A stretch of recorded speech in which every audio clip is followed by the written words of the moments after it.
കണ്ടില്ല, ഇത് സോസേജാണ് കേട്ടോ. ഇത് വറക്കുകയും ചെയ്യുക, കറി വയ്ക്കുകയും ചെയ്യുക. ഇത് ചിക്കനൊക്കെ കൂടി ഉണ്ടാക്കിയിട്ടുള്ളതാണ് അത്ര. അപ്പം ഞാനിതൊന്ന് വറക്കട്ടെ കേട്ടോ. ഇങ്ങനെ അരിഞ്ഞിട്ടിട്ടുണ്ട്. എന്നിട്ട് ഇതിൽ മഞ്ഞൾപ്പൊടി, ഉപ്പ്, മുളക് പൊടി, അതുപോലെ തന്നെ നമുക്ക് ചിക്കൻ മസാലയൊക്കെ വേണമെങ്കിൽ ചേർക്കാം. പിന്നെ ഞാൻ ചെയ്യുന്നത് വെളുത്തുള്ളി തോലോട് കൂടിയിട്ട് 3-4 അല്ലി ചതച്ചിടും. പിന്നെ കുറച്ച് പെരിഞ്ചീരകവും ചതച്ചിടും.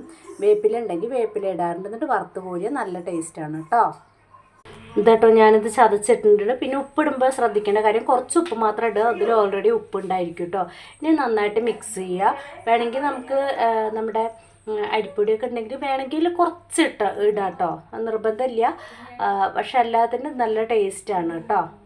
ഇത് മിക്സ് ചെയ്ത് വെച്ചിട്ടുണ്ട്. വേപ്പില ഇപ്പം എൻ്റെ അടുത്തില്ല, പക്ഷേ വേപ്പിലയും കൂടി ഇട്ടാൽ നല്ല ടേസ്റ്റ് ആയിരിക്കും. വേണമെങ്കിൽ ഒരു സവാള ഒരു കുഞ്ഞു കഷ്ണമൊക്കെ ഇങ്ങനെ നൈസായിട്ട് അരിഞ്ഞിട്ടിട്ട് ഒരുമിച്ച് വറുത്ത് കോരിയാണ് നല്ല ടേസ്റ്റാണ്. ഇതട്ടോ സോസേജ് ഞാൻ വറുക്കാൻ വേണ്ടി ഇട്ടിട്ടുണ്ട്. ഇതിന് നന്നായിട്ട് പൊള്ളച്ച് വരും കേട്ടോ. അതാണ് അതിൻ്റെ ടേസ്റ്റ്.